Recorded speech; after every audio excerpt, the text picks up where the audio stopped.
Hey, what's going on, Who That Nation? It is yours truly, TJ Jones, the host of the State of the Saints podcast. And I apologize, Who That Nation. I'm having a little bit of technical difficulties when it comes to the mic. I'm actually speaking to you from the mic of my webcam, so I do apologize if you can't hear me as effectively. I do apologize for that.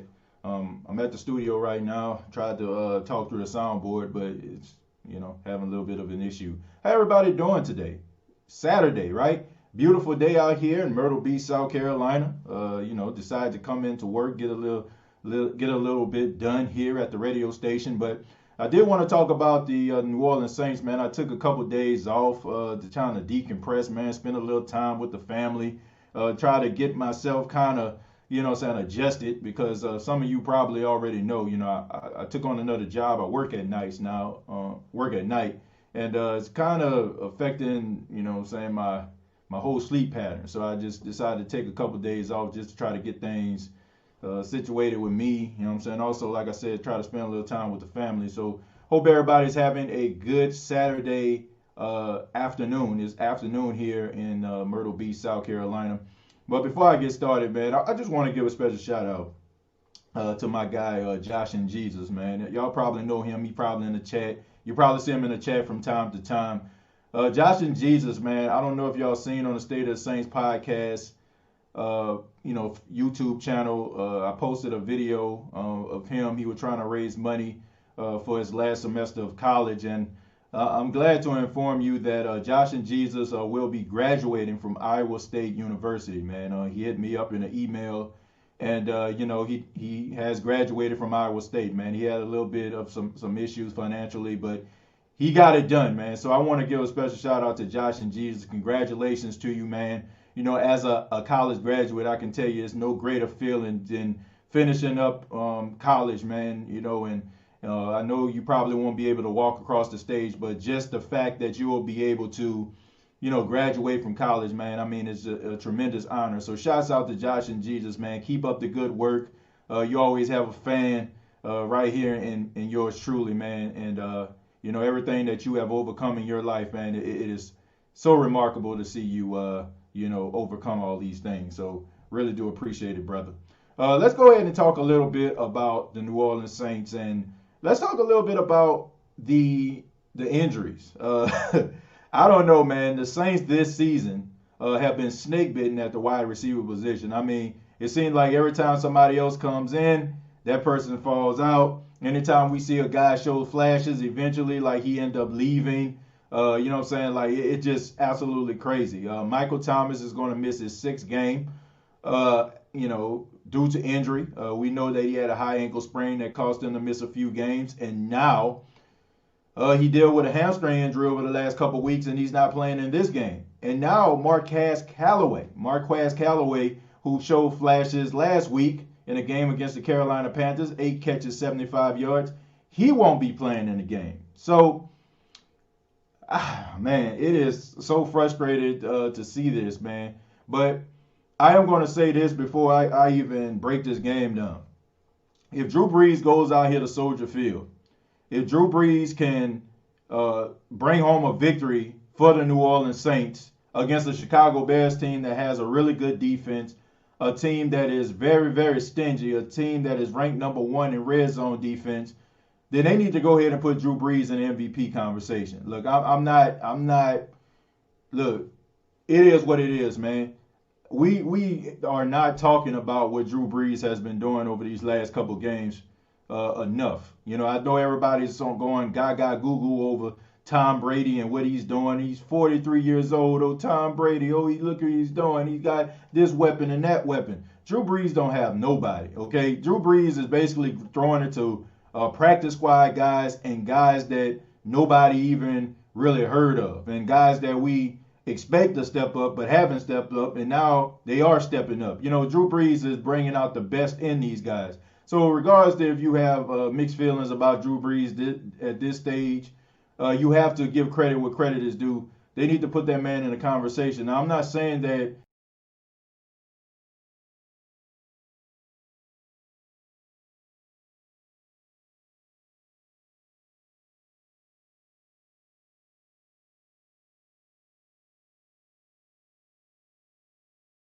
way that he been. I don't know. I don't know if anybody heard what the last thing I said. I mistakenly pressed the button. I apologize for that. But let me go ahead and backtrack. All right. I said Drew Brees should be in the MVP conversation. Right. I think he should be in the MVP conversation. I'm not saying that he's the best quarterback out there right now.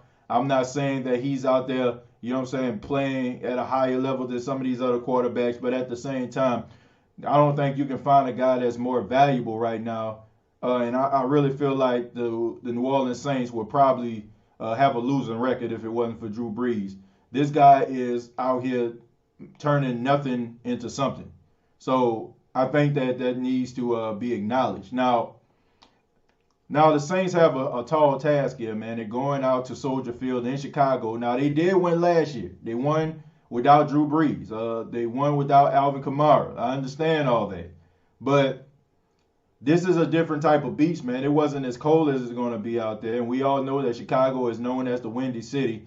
It is going to be windy out there, man. So if you know, the Saints think that they're going to be able to throw the ball all over the place, I think they're sadly mistaken. You know, I think that the running game is going to have to show itself. And I think that last season, I think the Saints had the recipe for success. If you look at Latavius Murray, when he went out there to Chicago, I think he had over 100 yards. I think he had 109 yards rushing, you know, in that particular game. So I think that the recipe for the Saints is to run the football. Okay, they got to run the football. They got to go out here. They got to control the time of possession. They got to make sure that they're doing the right things in order for them to succeed as a team. They're going to have to make sure that they go out there and leave no stone left unturned. Defensively, they got to go out here and have a better outing. You know, I know we've been having some issues in the secondary. We've been having issues with guys missing assignment and blowing assignments. The Chicago Bears, I'm not buying into what I'm hearing about, Matt Nagy and Nick Foles are not on the same page, or, you know, they're not doing things offensively. Nick Foles threw Matt Nagy under the bus. I'm not buying all that, okay? I mean, that is just the media trying to spin some things and trying to cause friction within organizations. I'm not buying that. I know that Nick Foles on any given Sunday can go out there and blow you out. Nick Foles can go out there and put up tremendous numbers. Nick Foles is a Super Bowl MVP, and this guy can get hot. So if the Saints go out there and take this team lightly because of what they saw on Monday Night Football, what they saw in a game against the Los Angeles Rams, they are going to lose this football game. It's just as simple as that. It's about assignments. It's about being where you need to be. It's about tackling the guy. It's about getting pressure on Nick Foles. That is what this is all about. And the Saints have got to get pressure on Nick Foles. Now, the Chicago Bears running game has been non-existent. It has been non-existent this season. There has been a lot of issues when it comes to running the football. Tariq Cohen, we know he went down earlier in the year. We know that these guys have had some up and down when it comes to running the football. They had Cordell Patterson back there a couple times running the football, a la what he did out there in New England. And, you know, you have Allen Robinson, who is coming off concussion protocol when you're talking about throwing the football. And there's a lot of young players out there for the Chicago Bears wide receiver corps. And Jimmy Graham is nicked up. The Saints have got to take advantage of this. You have to control the time of possession. You have to run the football in this game because you can't count on Drew Brees throwing the football all over the place in this type of environment when the wind is swirling and the temperature is going to be around 40 degrees or lower around 4:25 kickoff time, Eastern Standard Time. You got to be able to run the football. You got to be able to control the time of possession, and you got to utilize some of the weapons that you possess at that particular position. The ball, thank you very much for $2, says the Saints should run me hard this week. I absolutely agree with you, the ball. And thank you very much for your $2. The Saints definitely got to run the football. If you've been watching the Saints over the last couple weeks, you would see that the Saints have been running the football very effectively. Shouts out to the offensive line. I think we all can agree Andrews Pete, this probably was the best game he probably ever played in the Saints uniform last week. If he can repeat that, then I think he'll be just fine. So we all know that he is a better run blocker than he is a pass blocker. James Hurst. I know he gave up that strip fumble that happened when the defender hit Drew Brees, but after that he kind of settled down and he played much better. Now I don't think he's going to play in this game. Armstead seems like he's going to be a go. He dealt with a elbow injury, so it looks like he's going to be playing in this game. So I don't think the Saints are going to have any issues at the left tackle and right tackle position, respectively. But I think that they're going to have to make sure that they keep Drew Brees upright and make sure that they limit their mistakes and limit the penalties. TJ Sleep Patterns, thank you very much for the $2. Says we all screwed up right now, bruh. Yeah, absolutely, man. Just working overnights. I mean, it's been a while since I worked overnight. I'm 34 right now, Who Dat Nation, and I think the last time I worked overnight, I think I was around 20 years old, man. And that was during the time I was staying in Dallas, Texas, and I was just ready to take on the world, man. When you're 20 years old and, you're working overnight, you're making that shmoney, you know what I'm saying, that guapo, you're not thinking about your sleep patterns at that time. You're just counting your ducats in your mind. But, at the tender age of 34 years old, I mean, you got a 1-year-old rambunctious son. And also, you got to be, a good husband, because you want to be able to spend time with your wife and go places and do stuff. You don't want to do that. So just trying to balance that, man. I'm just trying to balance that and trying to do all these different things. But, I definitely, have a place, and I'm always going to have time to talk New Orleans Saints, no doubt about that. Also, TJ Sleep Patterns, thank you very much for the $2. Says we enemies now. Nah, I don't think we enemies, man. I don't think, I just got to, I don't know, I just got to find some type of common ground with you, my friend. But thank you very much for the $2. I'm trying to see if I missed any of them, any donations before I get into it. But thank y'all very much for filing in. Thank you to the 93 people looking at this right now live. I really do appreciate that. If you're new to the channel, go ahead and subscribe to the YouTube channel, youtube.com, search The State of the Saints Podcast. We talk New Orleans Saints here. We talk to some of the best reporters that cover the New Orleans Saints. I encourage everybody to check out the interview I conducted with John DeShazer, JD. You probably know him from NewOrleansSaints.com. So he was very candid. He gave us some very good information about the New Orleans Saints. So this is an interactive show. We talk and we, interact with one another. You can do so by putting your comment or your question inside of the chat. We're going to start with Sheets Truv here. Sheets says, let's remember D. Harris and his special team performance last season. Sheets, that's very, very true. Deontay Harris, who I feel like is one of the best kick returners in the game. I know he doesn't have a punt return or a kick return for a touchdown, but a lot of people don't. I think there's only been maybe like one return this entire season for a touchdown, no punt returns for a touchdown this season, if I'm not mistaken. Or maybe, I don't know if the Kansas City Chiefs special teams guy, I don't know if he returned a kick or he returned a punt, but there has been few and far between. But Deontay Harris, we know that he has the ability to flip the field. We've seen it in that game against the 49ers. We've seen it in game one versus the Tampa Bay Buccaneers. So Deontay Harris, I mean, anytime he gets his hand on a football, it's always edge of your seat. It's always a possibility he can take it to the house. And I like what I have been seeing from him in the wide receiver game. He ran 2 really good dig routes in the game last week, and he also had his first receiving touchdown. So he is going to be a guy that we're going to rely on heavily, especially since we know that Marquez and we know that Michael is not playing and Emmanuel Sanders is not playing because he's still dealing with COVID-19.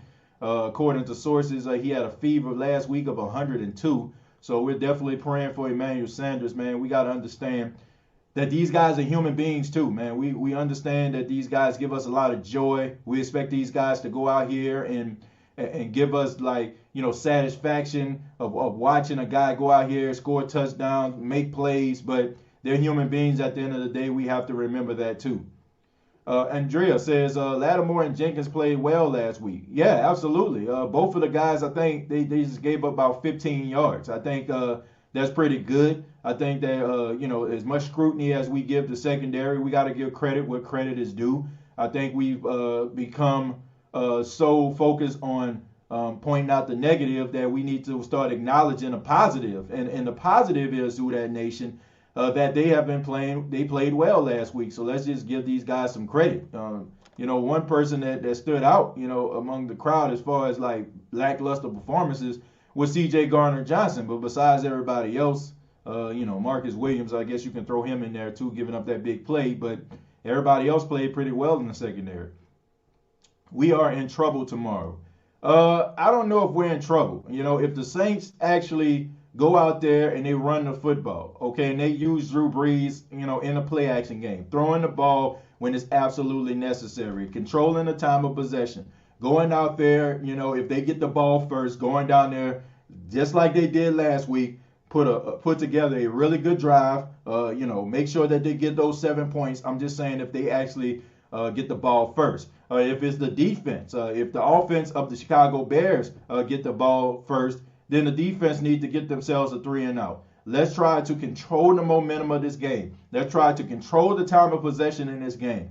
And like I said, it's not about always being sexy. Let's get away from that, Who Dat Nation. The name of the game is to win football games. And I think that we have to understand that this is a team that is always going to be a nip and tuck type team. This is going to be one of those edge of seat teams. This is going to be one of those teams that is going to take the opposing team's best shot, but they're going to go out swinging. This is going to be the type of season that the Saints are going to have throughout. It's going to be very rare that you see the Saints blow out a team and you breathing a sigh of relief around the third quarter, because the Saints aren't structured like that, in my opinion. Too many holes in the defense, too much questionable play calling down the stretch, too many mistakes late in games. This is the type of team that we have. The point and the name of the game is just to make sure that you have more points than your opponent. And if the Saints can do that at the end, whether it be a field goal, whether it be a late touchdown, whether it be a pick six, whatever the Saints have to do to win the game, let's go ahead and get this done.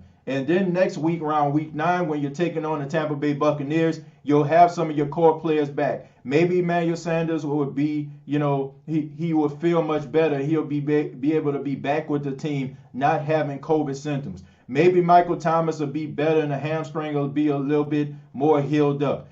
Maybe you'll have some of those guys that have some nicks be able to come back. Maybe you'll see somebody like Kiko Alonso show up in the game, now that he's off the pup list. Maybe you'll see Ty Montgomery show up in the game. So you're going to get guys back. But let's go ahead and focus on the Chicago Bears. Let's just try to do what needs to be done to win. It may not be the prettiest win. It may not be the sexiest win. But a win is a win, especially when you are down some very key players.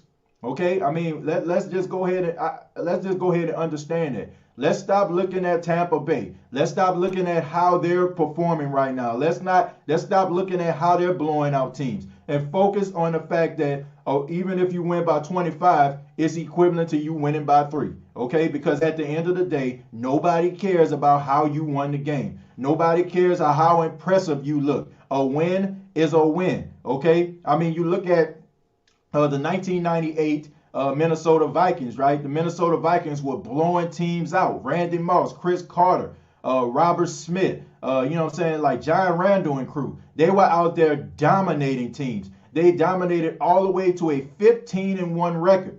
But they went up against a New York Giants team, right? And they got blew out. But, I mean, who cares at the end of the day, right? We know they were 15-1, but nobody cares at the end of the day, right? Because the name of the game is winning, okay? It's about winning football games. And the Saints have got to find ways to win football games by field goals, by interceptions, by playing as a team. That is what it's all about, folks. So stop looking at the opposing team and seeing how they're winning and letting these fans of these opposing teams get into your mind like, oh, we're in trouble. Look, a win is a win, all right? Especially when you're down these type of players.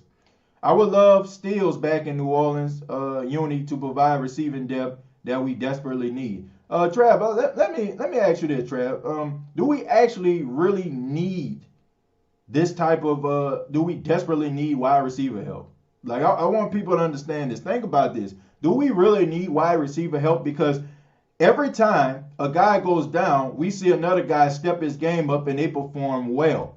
If they were out there and they weren't performing well, then I would be like, man, you know what? This team really needs some help. This team really needs somebody out there in free agency that can come in and shoot this team in the arm with some excitement, with some playmaking skills, with some splash.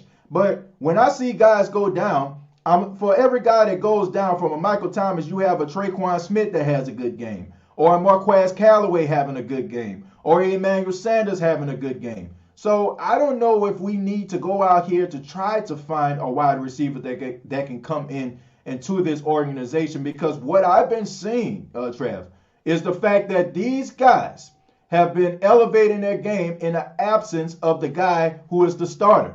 Now, you're not going to replace the production of a Michael Thomas. Let's just be real about this. Michael Thomas is special. 149 receptions last season, 1,700 yards receiving, Offensive Player of the Year. It is hard to try to replace that type of production from a New Orleans Saints wide receiver that has given you so much over the past 3 to 4 years. But you can go out here and be able to, address some of the issues in, like, catching the football, like running some of these routes, like doing some of the things that Traquan Smith can do. Do some of the things that Deontay Harris can do.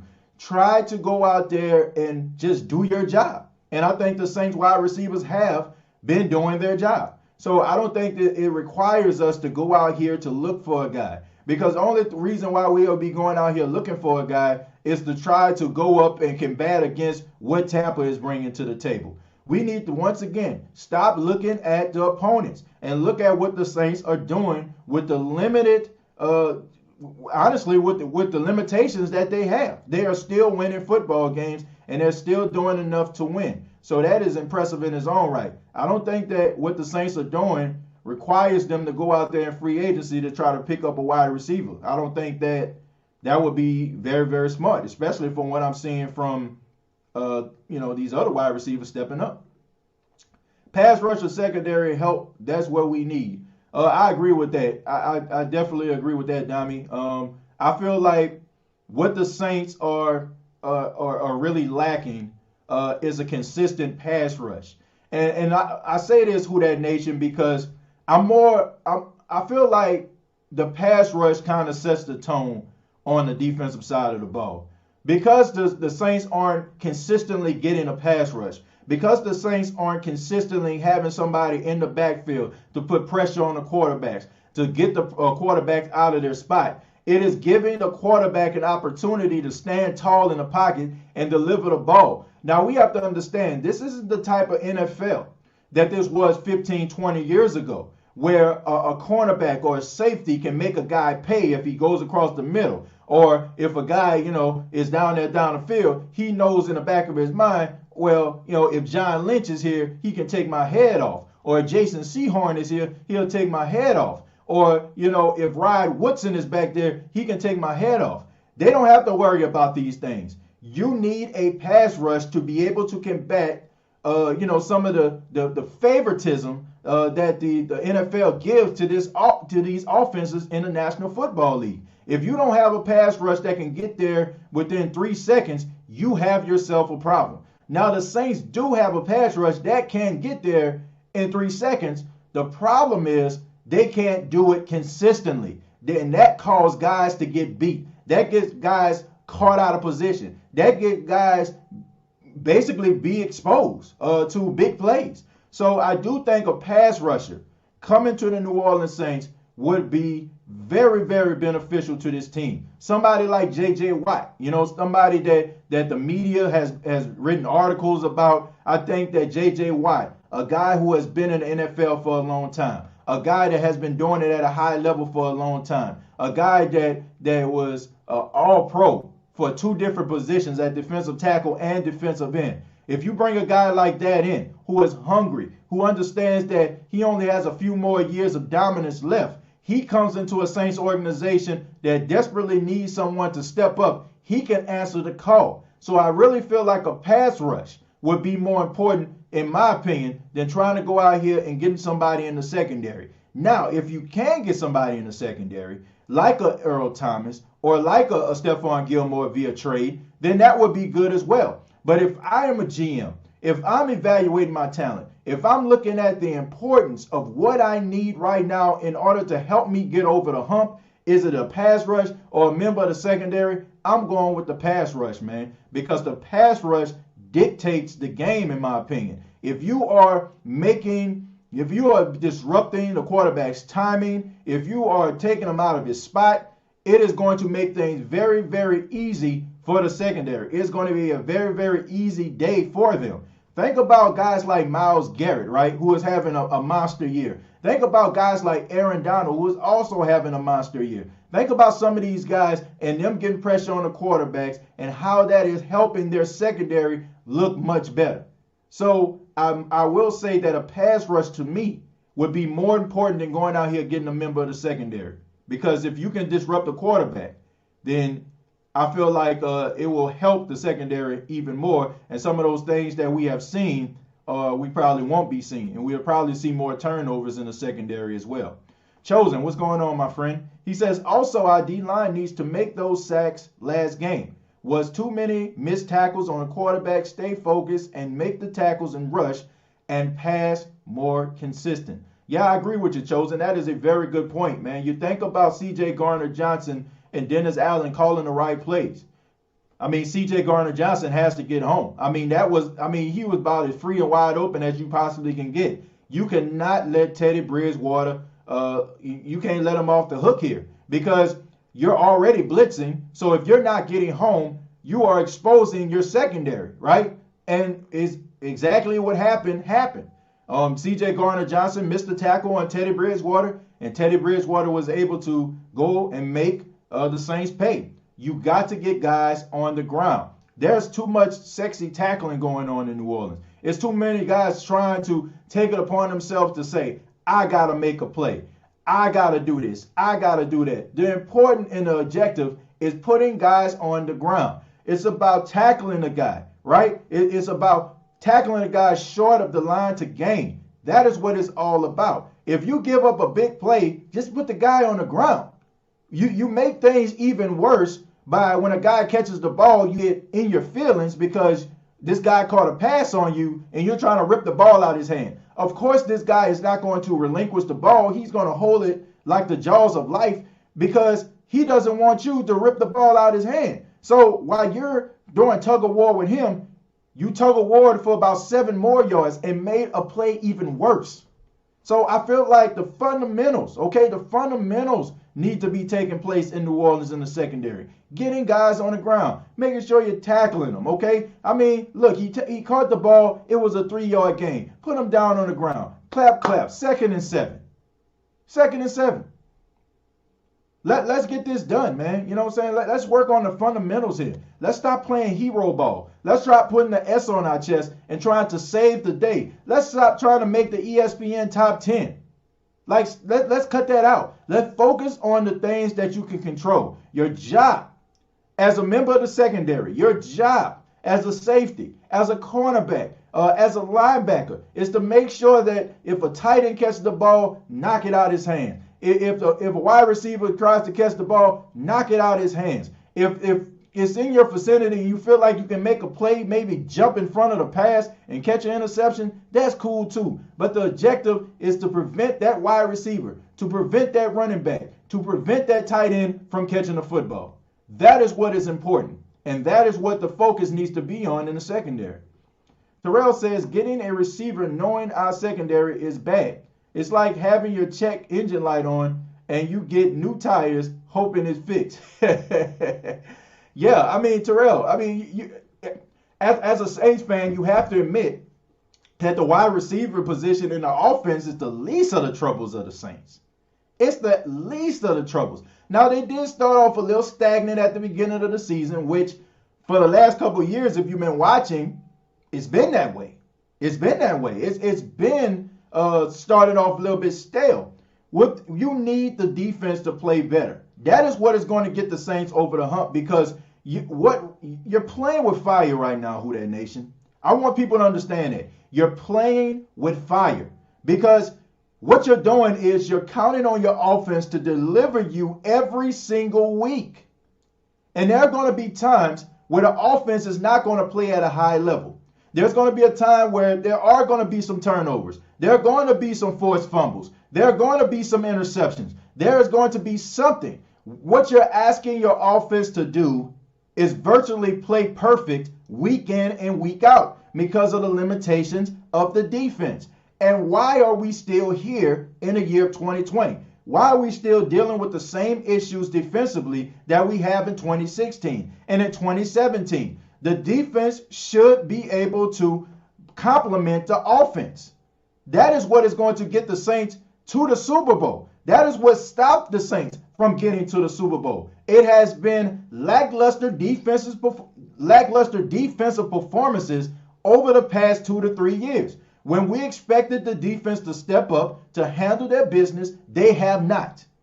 And that is what we need to focus on. We need to understand that Drew Brees is a 41-year-old quarterback, and us expecting him to turn back the clock like he's 27 years old, like he just fresh off a stint out of San Diego, we are mistaken. This guy needs to be carried from time to time too. And that's what we need to understand. We expect Drew Brees to play game in, game out with perfection. You know what I'm saying? That elite quarterback style. But he is human. He's going to make mistakes, right? He is going to do some of the things that could possibly cost us a game because he's human.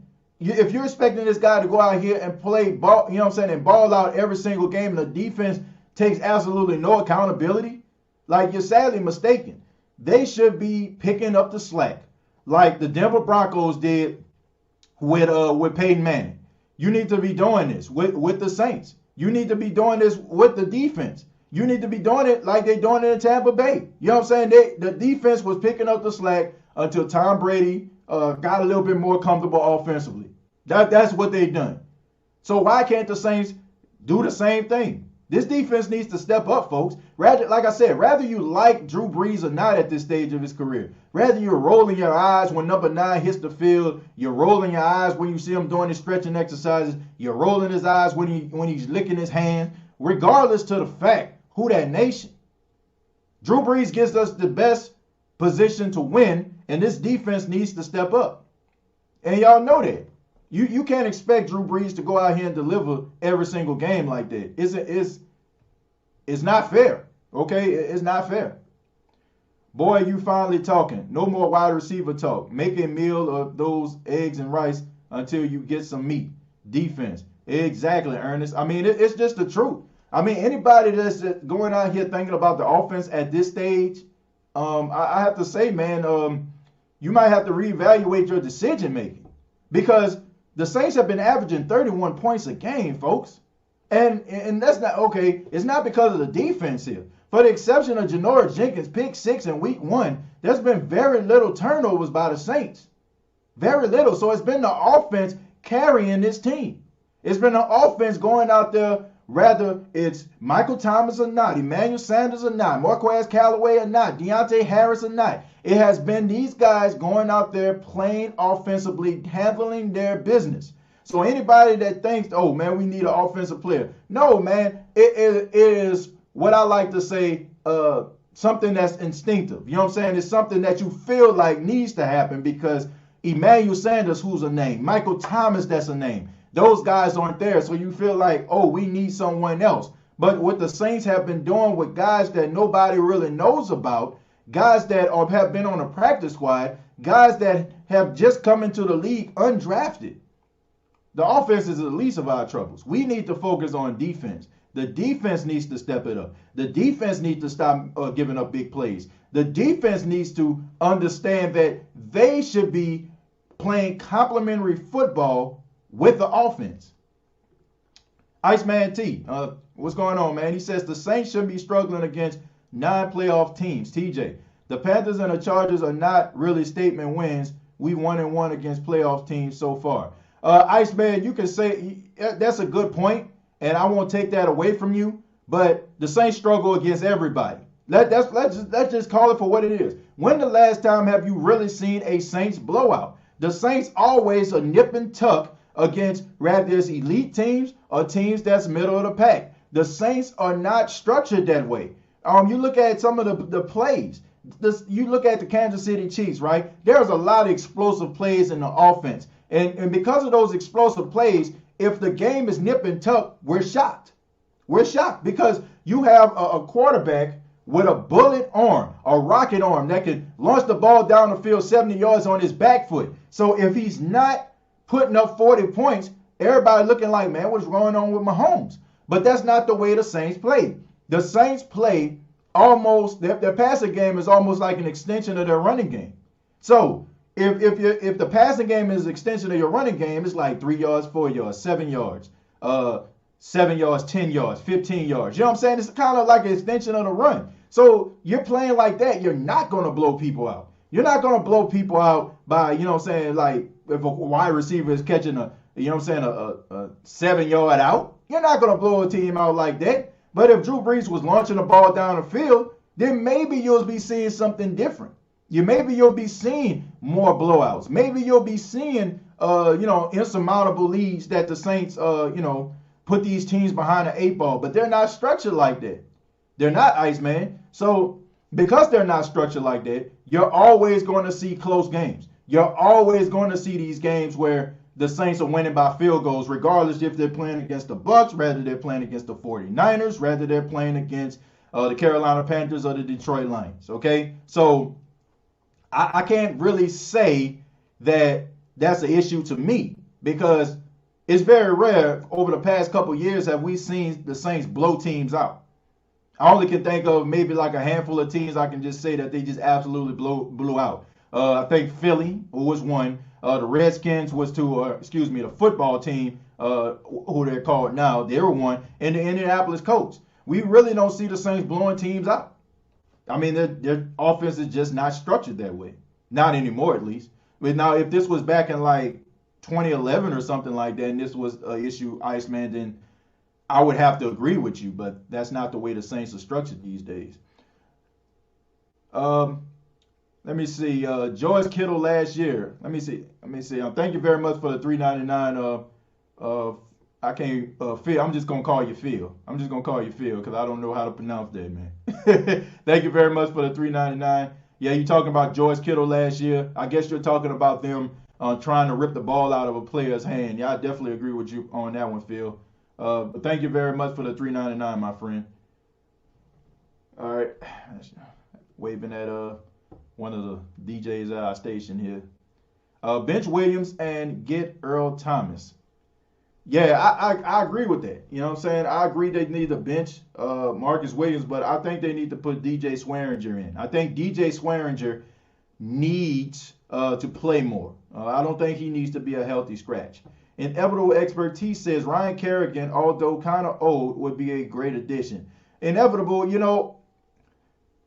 even though Ryan Kerrigan, he's up there in age now, I really feel like when you bring a guy like that in who has played for a franchise that is known over the past couple years of losing, being a loser, never making the playoffs, it makes that guy kind of turn up his game. Like you look at somebody like Janoris Jenkins, right? Janoris Jenkins has been a good cornerback in this league for several years. I mean, when he was out there in St. Louis playing for the Rams, it got him a big contract in New York. New York has had some down years, hasn't made the playoffs. When he came to New Orleans, he was like, all I have to do is my job.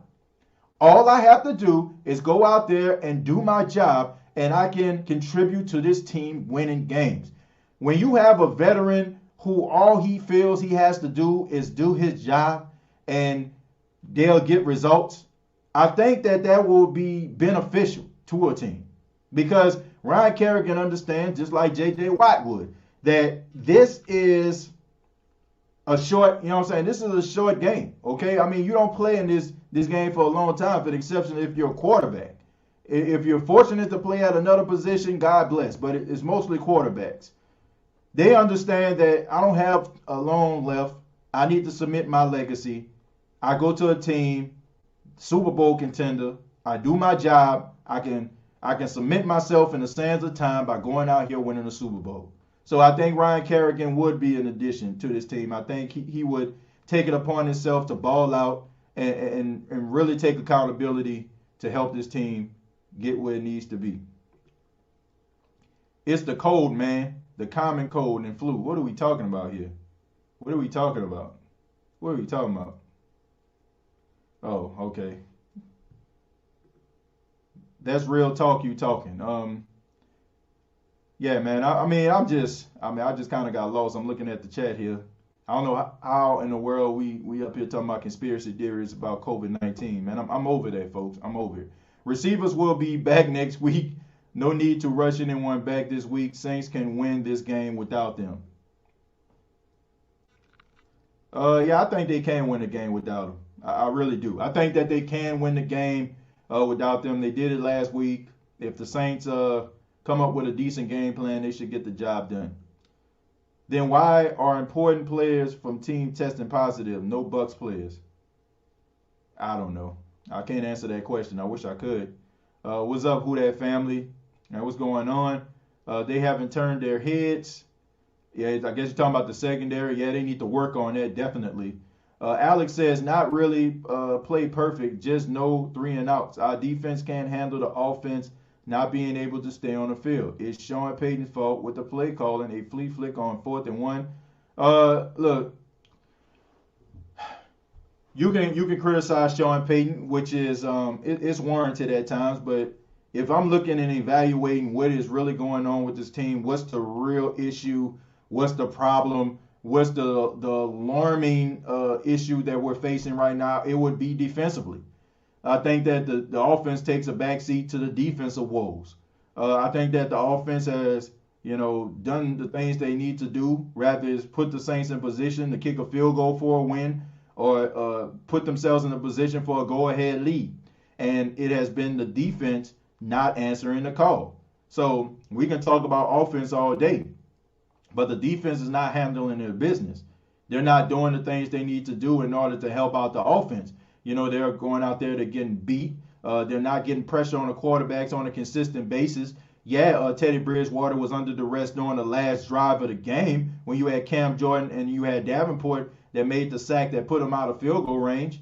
And Slide missed a 65-yard field goal, but those plays are few and far in between. Where's that type of energy during the first quarter? Where's that energy in the second quarter? Where's that energy midway through the third quarter? That is all I'm saying. So if we are sitting up here and trying to pretend that the offense is the main issue of this team and why this team has not been successful and why this team isn't doing the things they need to do to stand out amongst the crowd, then I think we're sadly mistaken here.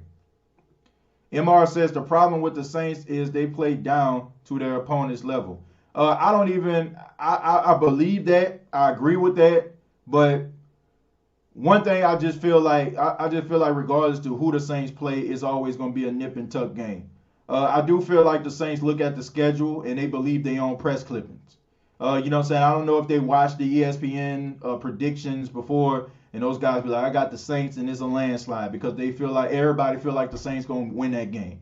I don't know what they do. But when they go up against elite competition, all of a sudden they play like the Super Bowl on the line. I just think that they need consistency. I do agree with that, MR. But I just think that they play that way against anybody. I do. I think all the games are going to be close just the way they play offensively.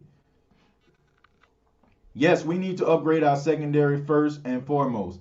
I just thought grabbing an extra experienced receiver for the playoff drive would provide extra depth at that position that would be struggling with due to injuries all season long. Look, I just feel like Michael Thomas is going to come back. Emmanuel Sanders is going to come back. You got Traquan Smith. You got Deontay Harris. We've seen what Marquez Callaway can do. I just don't feel like it's necessary. And then you have to understand that Drew Brees isn't like one of those quarterbacks like a Ben Roethlisberger or a Tom Brady. You know what I'm saying? I can make it work. Drew Brees is about chemistry. He's about timing. That's one of the main reasons why when some of those big name receivers come into our organization, come in through via free agency, they struggle, you know what I'm saying, at the beginning, because Drew Brees is about timing. Drew Brees wants to know that as soon as that 10 yards that you hit, boom, you going to the out. Boom, you going into the flat. Boom, you shooting upfield. He wants to know that. And that comes with chemistry, repetition, and time. So it's not like how it is when you see Ben Roethlisberger, a guy who basically when a play breaks down, that's when it's time for him to ball out, right? He wants those receivers that can break off the routes, guys that can run back to him to get the football. Drew Brees doesn't work like that. Drew Brees rarely ever rolls out, and he barely ever throws on the run. So that's not the way that Drew Brees is structured. It's about timing. So regardless to who you bring into this organization, whether it's today or it's next week, it's probably going to be around week 13 or week 14 before you even have some level of chemistry or some type of belief from Drew Brees to that respected player in order for him to be a contributor to this team. We got to remember that, man. This isn't like some of these other teams out here. Drew Brees isn't stuck on structure like that. He's not. Iceman T said, yeah, but TJ, showing not running the ball puts the defense on the field. Most, but also the defense is playing pathetic, so it's a combination of bad plays and bad offensive coaching putting them in harm's way. Iceman, I think we all can agree that we think that the Saints need to run the ball a little bit more. The game against the Detroit Lions, I think we all can agree that was an anomaly. That was a game that we knew that wasn't going to happen, you know what I'm saying, all the time. But they did run the football. They ran the football pretty well last week, and they ran the ball really well against the Chargers. So they are running the football. Some of the plays that are questionable when there's only 1 yard to gain, I think we all can agree that they need to, kind of tighten that up. But if I had to put the blame on somebody, I would have to say the defense. Your boy Jay says Mike isn't getting traded. Where is everybody getting this from? Don't let the media get in y'all head. I agree with that. I don't think he's getting traded. I mean, Sean Payton did everything but discredit every media source that was doing that, and now they're backpedaling, now that he came out. So I think we can go ahead and nip that in the bud. Look, I'm not like some of these other people out here. I think that everybody that's out here calling for Michael Thomas to play is being selfish. If this guy feels like he's hurt, then he's hurt. I think this guy has enough skins on the wall for us to take this man at his word.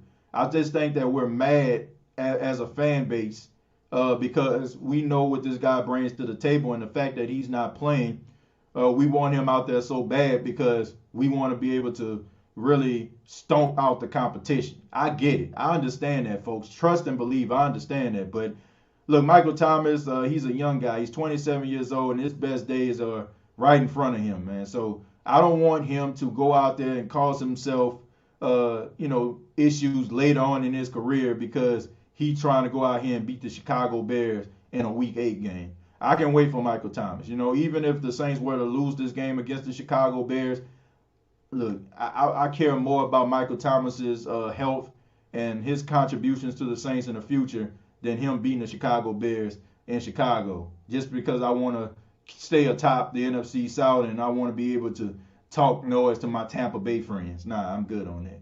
Okay, I think that the guy needs to rest if he's hurt. Like I said, he's a guy that is a competitor. So if he's not playing, something is wrong. Last time I seen Drew Brees run was the Atlanta game when he spent off 2 Falcons. Yeah, you ain't gonna see that much. You ain't gonna see that. What is going to take for this team to win a Super Bowl again, if you don't mind me asking, in your opinion and your analysis? Brian, what it would take is a defense. The Saints need a defense. Like, they need a defense that can make stops. The Saints need a defense that can not only stop the run, but stop the pass too. They need to be able to get 3 and outs. They need to get the ball back in the hands of the offense more often. They need to be able to control the time of possession. And most importantly, they need to generate some turnovers. When they went to the Super Bowl back in 2009, they led the league in turnovers. Darren Sharper, a guy who a lot of people don't want to talk about these days, for off the field issues. But when he was on the field, he led the NFL in interceptions. He had 9 interceptions that season. The Saints were turning the ball over. The Saints were getting those turnovers in order to help help their offense that was high powered at the time. So you have to be able to generate turnovers, and you got to be able to stop teams on 3rd down, and most importantly of all, you got to be able to stop teams in the red zone when they get down there. I mean, the teams are getting 6, more so than they're getting 3. So they got to be able to turn the corner. Right now, I mean, teams, I want people to understand this. There's over 70% chance that when a team gets down to the red zone, they're going to get a touchdown on the Saints defense. That is not good. That is not good, folks. When Mike T comes back, he's going to ball the F out and shut all the media and everyone talking noise He has the MJ competitive spirit, and he's going to take it all once he returns. Yeah, and not to mention he's going to be fresh. We got to keep that in mind too. He hasn't played since week 1. So imagine, I know his ankle and his hamstring is hurt, but this man fresh as a daisy. Say it ain't so. No Mahomes contract will kill our cap. Nah. Let's see. We're inviting teams in the red zone like they made appointments. To say the least. To say the least. Drew Brees for Mahomes is a good deal. That's not a. I'm gonna be real. If the Kansas City general manager was to make that trade, he would be the biggest idiot on this side of the Mississippi. That would be I would fire that dude on the spot. Even if I was in a meeting and they was throwing something against the wall just to see if it stick, if he was to bring that up in a meeting and nobody heard him say that, I would fire him. I'd be like, put down the drugs. What is wrong with you? Okay? There's not a team in the world. There's not a GM in the world that will try to make that trade. Come on, man. Knock it off.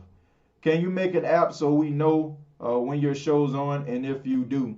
I go ahead and I schedule it out. And if you follow the State of the Saints podcast, it sends you a notification on when the show is about to go live.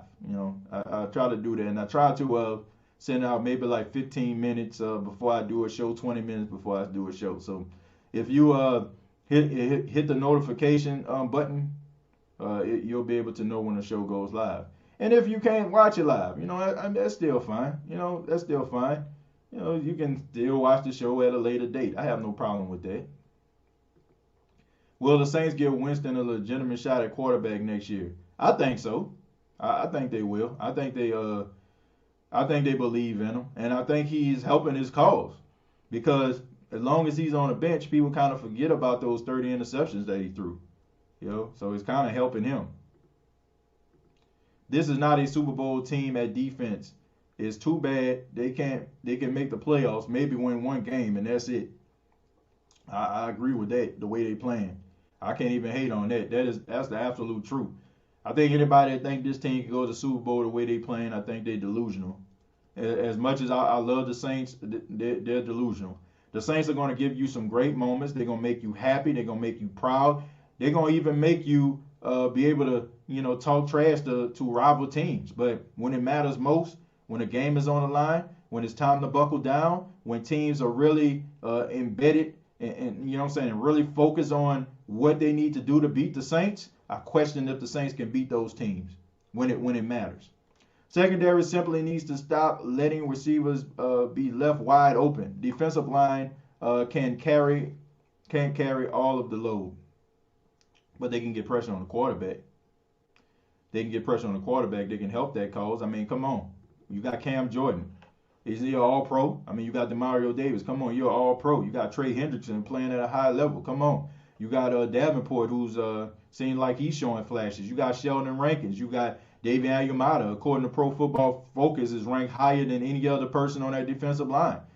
So get pressure on the quarterback. Make life hard for the offense. Make life hard for the quarterback. Knock him off his rhythm. That's what you need to be doing. I don't think y'all really understand how important and how complementary these defenses are. If a defensive line is getting pressure on a quarterback, he is going to make life easy for the secondary. It's true. It's a reason why, if you ever played Madden, and you ever played and maybe you was getting pressure on the person that you're playing against, quarterback, and then all of a sudden, on third down, you see him throw an interception. That's true. You know what I'm saying? That's a fact, because you're messing up his timing. You're messing up the clock in his head. So if you're getting there before 3 seconds, he's going to think, okay, man, 1, 2, 3, I'm sacked. 1, 2, 3, I'm sacked. And he's going to think, okay, now I got to get it out at 2.5 seconds. And that 2.5 seconds can be Lattimore jumping in front of a route for an interception. That can be Marcus Williams with the good hands that he has catching an interception. It's all about complementary football. I'm telling you, if you're getting pressure on a quarterback, it's going to knock him off his spot, and it is going to cause him to make erratic decisions. So I want people to understand that. Defensive line is letting all the pressure, is getting all the pressure. The pressure they've been getting should have resulted in 2 interceptions versus the Chargers and consistent third down stops versus the Panthers. It's just the secondary. Who that? State of black and gold. Yeah, I agree. I agree with that to a certain extent. They do have to catch the interception. Malcolm Jenkins had an interception that could have sealed the game for the Saints. But for the most part, man, those guys back there can catch interceptions, man. But it's all about disruption. And also about getting guys on the ground too. Let's not pretend like Davenport had a sack, and then after that, Cam Jordan was chasing Teddy Bridgewater, had him running for his life. And let's not forget that C.J. Gardner-Johnson had him down on the ground. So it's all about getting sacks too. And also, like I said, they are getting pressure, but are they you know what I'm saying, getting him down to the ground? Are they like touching him when they get home? Or is it like, okay, he get knocked off his spot and he throw the ball down the field on a rollout? Okay, you know what I'm saying? But you got to be able to get pressure on the quarterback. You got to mess up the timing in his head. You have to. So that's very, very important. I'm going to read a few more, and then we're going to get up out of here. It says the Saints need to go back to the bounty hunter ways and place a $560,000 bounty on Tom Brady. Nah, I don't agree with that, man. I don't agree with that. Look, Tom Brady is playing really well, but I don't want to see him get hurt. You know what I'm saying? If he wins against the Saints, then he wins against the Saints. You know what I'm saying? Tom Brady is arguably the greatest quarterback of all time. So I don't want to see him get hurt, man. I just want to see the Saints beat him. Have you listened to the Trust Level podcast with Mark Ingram and Cam Jordan? So far, they interview Kamara, Kittle, Wagner, Lamar Jackson, Hollywood Brown. It's funny and entertaining. Yeah, I saw it. I checked it out. Trust Levels is a really good podcast. You can tell Mark Ingram and Cam Jordan are really good friends. I mean, they were drafted together, both in the first round back in 2011. And they have a friendship, man, and that's very, very important. You can tell the chemistry on camera, that they have, and I think they have a really good podcast. Well, shouts out to them, man. Shouts out to them. Have some really good guests. I mean, you have the MVP of the National Football League on your show. You got Hollywood Brown. You got Alvin Kamara. I mean, that's some really good. That's some really good talent that you have there on that show. So, I mean, only the sky's the limit for them. I think they have some really good content. Bring back Von Bell. The way that Von Bell been playing in Cincinnati, I don't know if you I don't know if you've been watching them Bengals games, but your boy ain't been playing that good.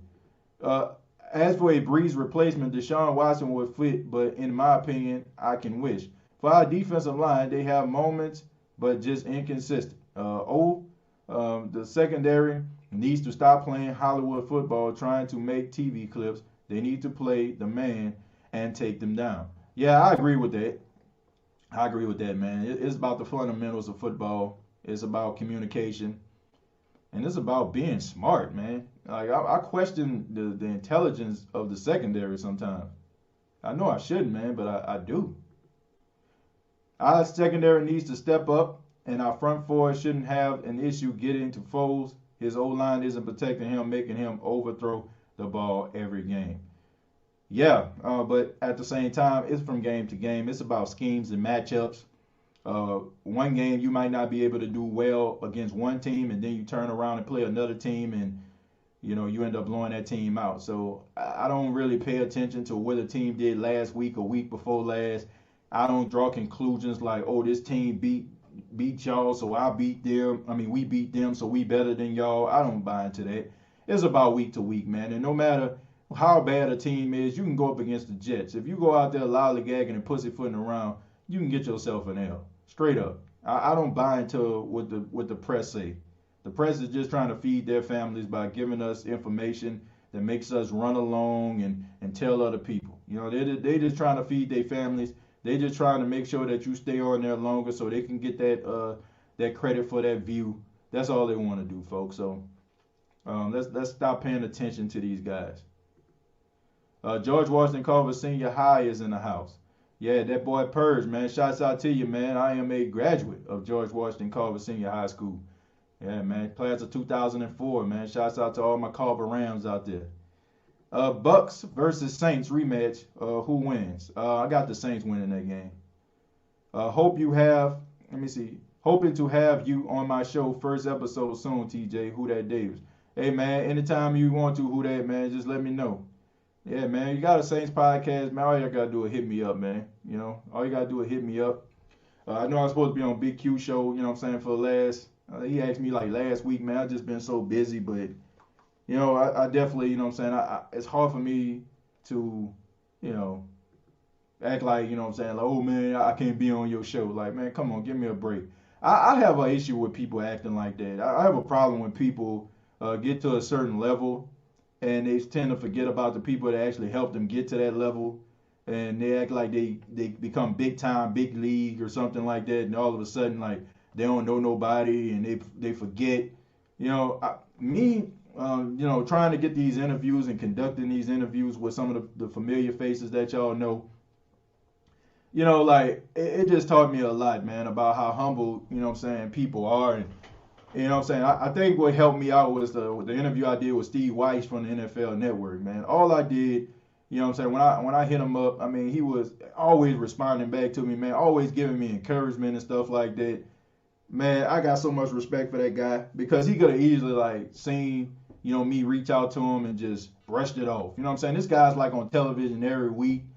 Got so much stuff going on. I mean, the dude like did a report from the NFL Network, like I think maybe 30 minutes, and then 30 minutes after that was on my podcast talking to me. So no matter what, man, you know what I'm saying, I always got time for the people that made this show successful. I don't care what anybody says, you know what I'm saying. I don't buy into that. You every now and then you'll have people, you know, that email me acting like, oh man, you different, you changed, this, that, and the third. Like, no, I don't feel, you know what I'm saying, I don't feel that way, man. I got time for everybody. I just think that sometimes when people see you growing and elevating and becoming better, you know what I'm saying, like they just think all of a sudden like you changed. No, you know what I'm saying, I always got time for everybody. Anybody, like, there's a reason why there are several people in here I know by name. You know what I'm saying, like when I recognize them, you know what I'm saying, like I acknowledge them. Because that's important, man. Y'all made this show what it is. You know, I went from, like I said, I was recording voiceovers. I was using my cell phone to record my voice and just doing a little slideshow. I went from that to what this show is right now, and I owe that to you all. So I'll never forget that. Who that Davis? When you get your show started, let me know, man. Hit me up. I'm there. I love my team no matter what. Raquel, me too. And we're going to finish this up with Nolan says the Saints defensively been sluggish to start the season the past few years. How much are you confident that they can possibly finish in the top 15 by the end of the year? I'm not confident, Nolan. Not at all. Not confident. If they can be bend but don't break at this stage, then I will be satisfied with that. But I want to say thank you all very much for checking out the State of the Saints podcast, making us a part of your Saturday afternoon. Be sure to check us out on Facebook, facebook.com, search the State of the Saints podcast. Subscribe to the YouTube channel, youtube.com, search the State of the Saints podcast, and previous episodes available on iTunes, Spotify, iHeartRadio, and Anchor FM. And yes, we will be going live on tomorrow morning. That's right. We will be having a pregame show when I break down the Saints versus Chicago Bears game. Who will win that football game? I will have all the information that you need available for you. No doubt about that. So just go ahead and check it out. We will be going live in the morning. And, of course, we will have the postgame show immediately following the Saints versus Chicago Bears game. You all be safe. You all take care. Make sure that you go out there and vote, regardless of who you're voting for. Make sure you exercise your right. I got to say that. I'm sorry. It is what it is. And like always, all I got to say is,